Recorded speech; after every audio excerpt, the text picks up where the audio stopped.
Le 8 mars 2023, je deviens officiellement le propriétaire d'une entreprise légale basée en Angleterre appelée Vivien Digital Limited.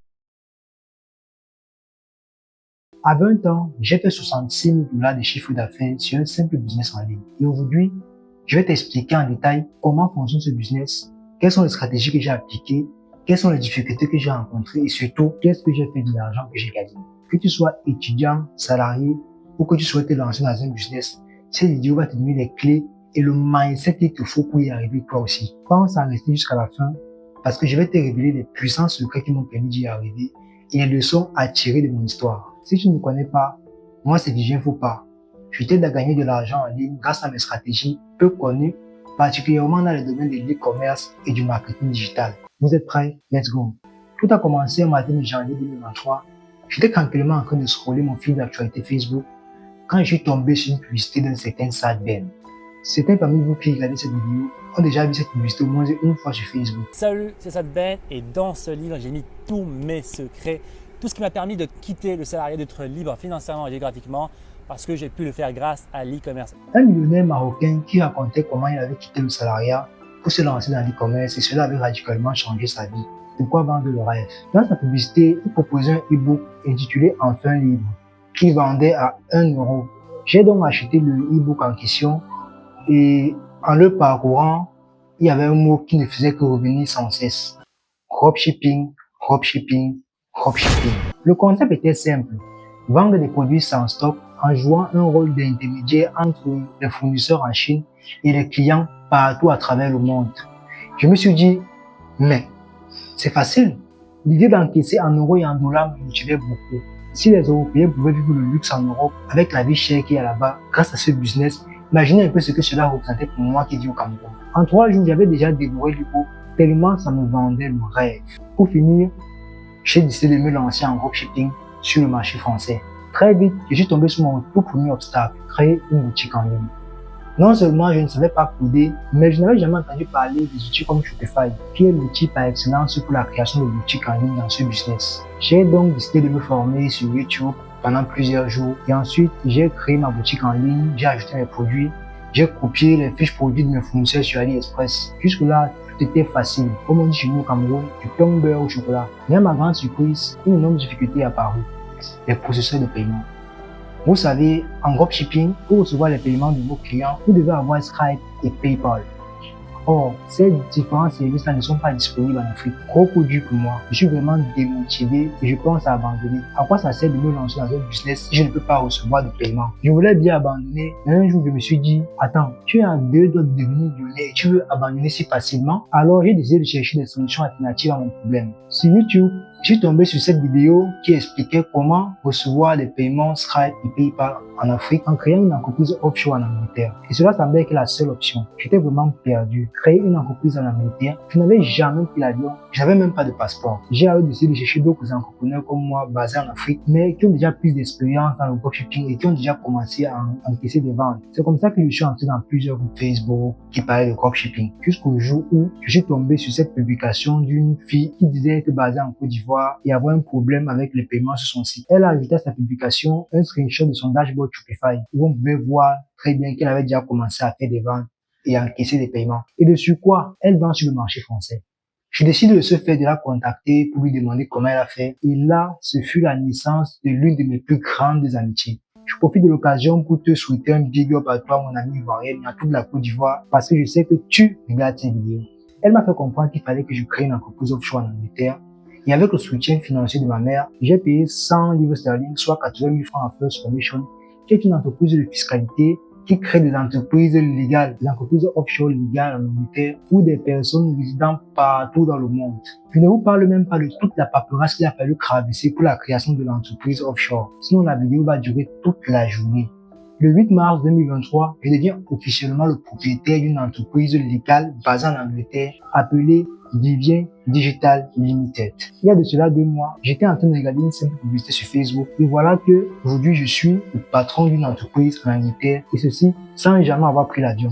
Malheureusement pour moi, cela ne m'a pas été d'une grande utilité étant donné que oui, j'avais la possibilité de créer un compte Stripe et PayPal vu que j'étais patron d'une entreprise en Angleterre, mais il me fallait un passeport pour finaliser la création de mes comptes. Or, au Cameroun, le passeport, ça coûte 110 000 francs. Et moi, j'avais besoin de cet argent pour contourner les étapes du business plus urgentes. J'ai finalement utilisé le compte Stripe et PayPal d'un ami à mon grand frère vivant en France qui a déjà eu de l'expérience dans le dropshipping. Bien qu'il ait de l'expérience, je n'ai pas voulu faire route avec lui parce que lui, il vit pas la même réalité que moi. Il est en France, moi je suis au Cameroun. Donc c'est mieux que je continue le chemin avec mon amie ivoirienne parce qu'elle est basée en Afrique comme moi. Ce même ami à mon grand frère m'a donné ses accès à la formation e-control de Yomi Denzel où au bout de quelques jours, j'ai pu développer les compétences que je ne maîtrisais pas très bien, à savoir la rédaction de fiches produits, la publicité Facebook et la création d'offres marketing. À côté de cela, j'avais empoché un emploi à distance très bien payé dans une entreprise basée en Tunisie, ce qui m'a permis de financer mes campagnes publicitaires. Nous avons décidé de travailler en coalition, ma nouvelle amie ivoirienne et moi, et nous avons essuyé plusieurs échecs et des pertes d'argent colossales, étant donné qu'on finançait des campagnes publicitaires non rentables sur Facebook Ads à 30 à 40 $ par jour, soit près de 25 000 francs. Par la suite, nous avons découvert une stratégie rentable sur TikTok Ads qui nous a permis de générer plus de 66 000 $ de chiffre d'affaires en 3 mois en vendant un produit pour la repose de cheveux sur le marché français, soit plus de 41 millions de francs CFA en 3 mois. Comme je savais que j'étais multimillionnaire, j'ai donc décidé de quitter mon emploi à distance qui me stressait déjà beaucoup. J'ai même envisagé de laisser mes études pour me concentrer complètement à mon business. À l'école, mes camarades de classe se moquaient beaucoup de moi en raison de mon absentéisme aggravé parce que je prenais du temps pour travailler sur mon business et je ne partais plus moi à l'école. Et chaque fois qu'ils se moquaient de moi, je me disais dans mon cœur en souriant que si seulement ils voulaient savoir qu'il parle à un multimillionnaire. Au bout d'un matin, coup du sort, nous recevons une très mauvaise nouvelle. Notre compte bancaire a été bloqué par la banque. Mais comment en sommes-nous arrivés là? Ce que vous devez savoir avec les processeurs de paiement, en particulier Stripe, c'est que les paiements ne se font pas étiquetables. Ce n'est pas genre le client paye sur le site et vous pouvez directement récupérer l'argent. Non, lorsqu'un client achète sur votre site, Stripe prélève l'argent du client et le conserve pendant un certain temps pour des raisons de sécurité. C'est pour s'assurer que vous n'êtes pas un arnaqueur et que le client va bien recevoir sa marchandise. Une fois que Stripe a vérifié que tout est dans l'ordre, Stripe transfère votre argent vers votre néobanque. Attention, les banques traditionnelles que vous connaissez comme Société Générale, UBA, EcoBank, Afriland First Bank ne peuvent pas directement recevoir les fonds de Stripe en dehors du rythme élevé de transactions qui peut vous faire passer pour un blanchisseur d'argent. Je m'explique. Je vais prendre un exemple. Au lieu d'encaisser 20 paiements de 10 000 francs en une journée sur votre compte EcoBank, ce qui peut vous faire passer pour un blanchisseur d'argent, la néobanque va encaisser tous ces paiements-là elle-même avant d'envoyer 200 000 francs à votre compte EcoBank en fin de la journée. Donc, vous voyez que cela vous sauve vraiment de beaucoup de problèmes. Tout comme Stripe, la néobanque conserve aussi votre argent pour des raisons de sécurité pendant un temps. Dans notre cas, nous utilisions Wise. Et après avoir fait appel, Wise nous a fait comprendre que notre compte a été bloqué en raison de l'utilisation de certains documents non officiels et frauduleux que nous avons utilisés lors de la création de votre compte. Ce que vous devez savoir, c'est que tout comme Stripe et PayPal, Wise n'est pas disponible en Afrique. Donc, on avait besoin d'un compte urgemment et on n'a pas réfléchi à ce qui pouvait se passer par la suite.